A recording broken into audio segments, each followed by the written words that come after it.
Olá, tudo bem? Eu sou a professora Giane Castro, estou aqui com vocês na disciplina de Metodologia Científica e em homenagem a vocês, vim de laranja.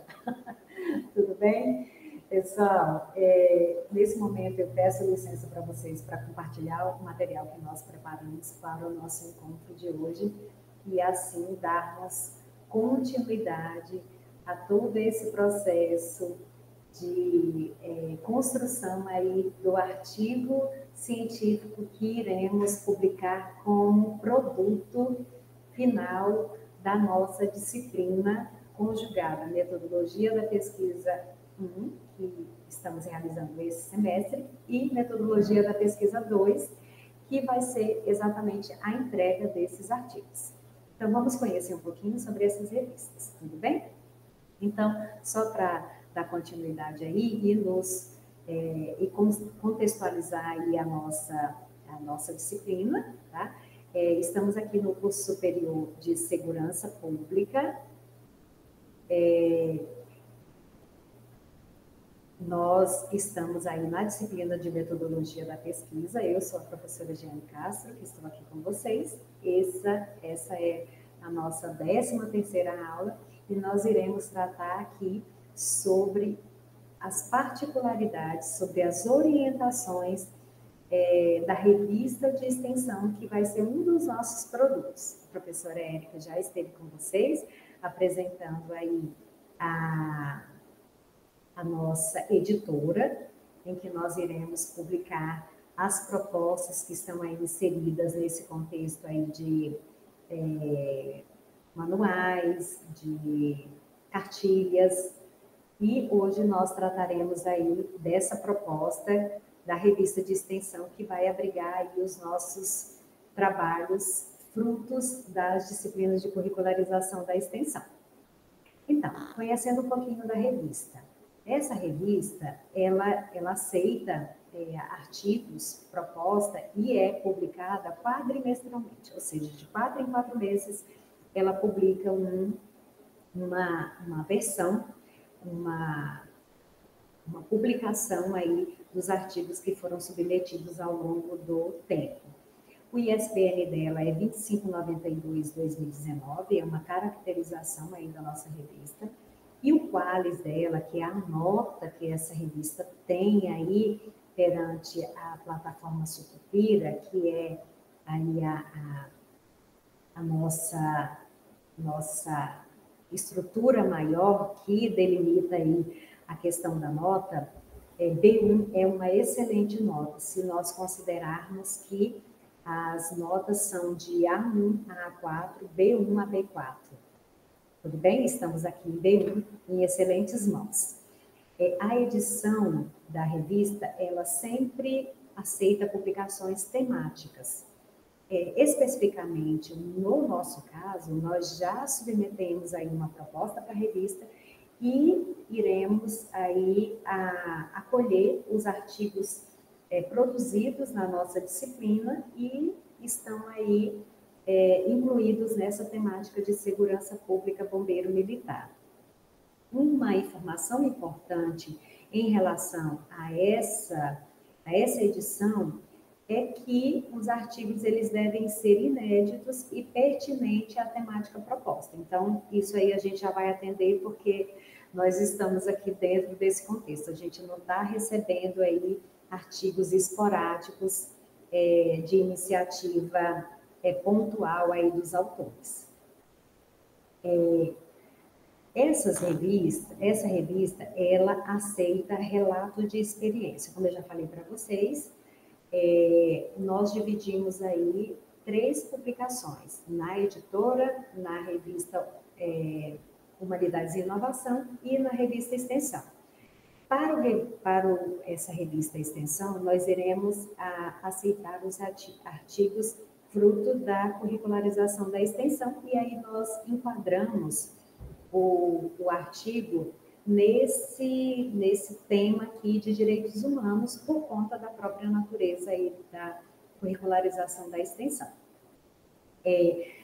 Agora vamos conhecer um pouquinho a estrutura exata do artigo. Então, pessoal, aqui está exatamente as informações que estão lá na revista. Se vocês forem lá na revista, procurarem por orientação para o autor, vai estar aqui detalhando cada passo dessa exigência que é feita para essa revista. Então, o texto, os slides vão estar aí disponíveis para vocês e eu vou dar uma pincelada em cada um deles, falando das partes mais importantes. Então, o título, ele deve estar na língua portuguesa, em português, ele deve estar aí centralizado, negrito, fonte Arial, tamanho 12, espaçamento simples, sem ponto no final. E, na sequência, vem o título em inglês com as mesmas configurações que o título em português. A sequência vem o resumo e palavras-chave. O importante de sabermos aqui, de informarmos, é que o resumo ele deve ter no máximo 200 palavras, em um único parágrafo, sem recuo na primeira linha, com espaçamento simples a ser seguida de 3 a 5 palavras-chave. E, na sequência, vem o resumo em inglês, que a gente denomina de abstract, que é uma versão exata da versão em português, só que na língua inglesa, acompanhado também das respectivas palavras-chave traduzido para a língua inglesa, certo? Então, aqui, nesse aspecto, a revista orienta que seja traduzido por uma pessoa especializada e não seja utilizada a IA para essa tradução. Só se vocês realizarem essa tradução, mas que seja aí revisto por uma pessoa que conheça o idioma, para poder contextualizar bem a escrita de vocês na língua inglesa. Então, o tamanho do texto, de forma geral, né, no artigo como um todo, ele deve ter todos os elementos, incluindo imagens, notas de rodapé e referência. Então, os relatos de experiência deverão ter entre 8 a 18 laudas, os artigos de 15 a 25 páginas. No nosso caso, o que interessa é só o relato de experiência. Então, o nosso relato de experiência vai conter de 8 a 12 laudas. O idioma, o manuscrito deve ser enviado apenas em português, devendo estar adequado às normas cultas da língua portuguesa. Apenas o resumo em língua estrangeira devem ser enviados em inglês, que foi o que a gente já colocou para vocês. Eles recomendam que não haja plágio, que as imagens e figuras, elas estejam aí com resolução mínima de 100 bps, além da contagem do texto enviado através do sistema, deverão ser enviados por e-mail, caso o trabalho seja aceito para publicação. Que no nosso caso, nós iremos, vai haver uma comissão interna para a gente ver a qualidade do artigo, mas sabendo que não vai estar aí sujeito a uma avaliação da revista de forma espontânea, né? Os artigos são destinados exclusivamente para esse dossiê da nossa revista. A fonte Arial, tamanho 12, espaçamento simples. E aqui nós iremos conhecer um pouquinho das particularidades que nós já trabalhamos ao longo da nossa disciplina. A questão da citação direta, a professora Érica já trabalhou com vocês, então as citações diretas no texto de até 3 linhas devem estar contidas entre aspas. As aspas são simples, são utilizadas para indicar citações no interior da citação. Tá, então, o que ele quis falar? Eu tenho a citação, que fica aqui entre aspas. Se houver nessa citação uma palavra entre aspas, ela deve vir acompanhado de aspas simples, e o formato é exatamente esse. Tá vendo? Só são 2 linhas acompanhado do autor, ano e página. A citação direta também, ela vem nesse formato. As citações diretas no texto de até 3 linhas devem estar contidas entre aspas duplas. As aspas simples são utilizadas para indicar citação no interior da citação. É a mesma orientação, mas ela vem aqui nesse formato que pode ser a citação acompanhada do autor ou iniciando a citação com o autor e depois, na sequência, vem a citação. Tudo bem? Então, aqui é essa a distinção, porque nós temos aí essas 2 possibilidades. Ainda sobre citação direta, as citações diretas no texto com mais de 3 linhas devem ser destacadas com recuo de 4 centímetros da margem esquerda, com letra em tamanho 10, sem aspas. Então, o modelo é exatamente esse. Vocês podem observar que são mais de 3 linhas. Aqui não aparece para vocês, mas deve haver um recuo de 4 centímetros, acompanhado também do autor, ano e página. Já na citação indireta, e aí a revista também tem o cuidado aí de demonstrar para você o que caracteriza uma citação indireta, que é a transcrição livre do texto, isto é, usamos nossas próprias palavras para expor a ideia do autor. Podemos ainda, se o trecho for muito longo, interpretar a ideia do autor e fazermos uma síntese. Nesse tipo de citação, não se utiliza as aspas, mas o autor e a fonte e a data de publicação devem ser citados. Não é obrigatório colocar o número de página, mas se o fizer, deve repetir em todas as outras citações. O que a revista está falando? Na citação direta, como é uma ideia extraída do autor, que pode estar aí contida numa página, em várias páginas, é a minha interpretação, então eu vou escrever com as minhas próprias palavras, por isso não há a obrigatoriedade de citar a página. Mas ele fala, se você citar a página, você vai ter que seguir essa mesma estrutura em todo o texto. Então, aqui nós temos aí 2 exemplos, né? Para Benjamin, 1978, aí eu explico o que o Benjamin traz. Uma outra forma é falar o que o Benjamin, o que foi extraído da leitura que eu fiz e somente colocar a citação ao final. Essa citação aqui, pessoal, ela foi retirada da própria revista, mas hoje a gente utiliza caixa alta para todas as citações, tá? Vocês desconsiderem aqui, mas eu trouxe da forma que está na revista, só para vocês verificarem aí a compatibilidade dessas informações com o que está lá em orientação para os autores.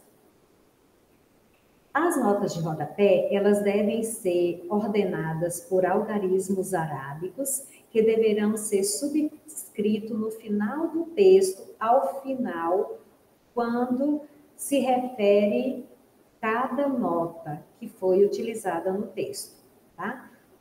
Os recursos ilustrativos, que são figuras e gráficos, devem ser precedidos de sua palavra designada, ou seja, vamos lá, seguida do número de ordem de ocorrência no texto, em algarismos arábicos, travessão e respectivo título e fonte, conforme as normas da ABNT, NBR 6022/2000, de 2018, né? Serão aceitos no máximo 5 figuras por artigo, porque nós temos ali de 8 a 12 páginas. Então, ele restringe aqui a questão da quantidade de figuras, tudo bem? Ele só está aqui falando, se eu tenho a figura 1, eu vou estabelecer lá, figura 1, traço, e o que designa essa figura, e isso vai obedecendo uma ordem ao longo do texto. Ele também fala aí a quantidade, a resolução, né, o formato e a resolução dessas figuras, E coloca aqui a observação. A não observância desses critérios incluirá na exclusão da imagem de baixa qualidade ou cujo artigo seja demasiadamente grande. Então, vamos estar aí atentos. Da mesma forma da figuras, nós temos aí as configurações para as tabelas, caso haja necessidade de utilização. Então, as tabelas e quadros, incluindo títulos e notas, deverão estar inseridas no texto com as devidas legendas. As tabelas deverão ser elaboradas em processadores de texto com extensão .doc ou .docx, de acordo com as normas aí da ABNT. As referências, elas serão apresentadas ao final do texto, alinhado à esquerda, atendendo às normas da ABNT 6023/2018 e conforme demonstrado no template, que eu vou falar para vocês como que vocês vão conseguir o template e também já iremos disponibilizar aqui no nosso material complementar o template da revista, tudo bem? O que é o template? É o modelo da estrutura que você baixa ele e joga o seu artigo dentro dele, porque ele já está todo configurado. Anexos e apêndices serão aceitos desde que contenham informações imprescindíveis que complementem, ilustrem ou auxiliem a compreensão do trabalho, ficando facultado à comissão da revisão o veto de anexos e apêndices. No nosso caso, a gente recomenda que não haja aí os anexos e apêndices, tudo bem? Então, as normas da ABNT relacionada à revista de extensão, adota aí essa normativa 6022/2018 para artigos, a 6023 para as referências, a 6028/2003 para resumo, a 10520/2002 para citações. Todos esses elementos já foram trabalhados pela professora Érica no nosso encontro que falou sobre as normas da ABNT. Aqui, pessoal, nós temos a informação do cadastro da revista. Então, a nossa atividade para esse encontro de hoje vai ser vocês acessarem a revista de extensão, a revista Extensão, clicarem no link de acesso para os autores, realizar o seu cadastro, todos os membros integrantes do grupo de vocês deverão acessar a revista, realizar o cadastro, fazer um print do seu cadastro, e geralmente o seu cadastro também você recebe a confirmação do seu e-mail, você faz um print e vai devolver ali no nosso encontro, lá na atividade que vai ser proposta. Tudo bem? Então, com essas informações, a gente encerra o nosso encontro de hoje, desejando a vocês bons estudos, boa pesquisa, e nós ainda traremos aí as orientações quanto à revista Inovação e Humanidades, e logo na sequência nós estaremos aí realizando os encontros via Meet para as orientações dos grupos. Um abraço a todos.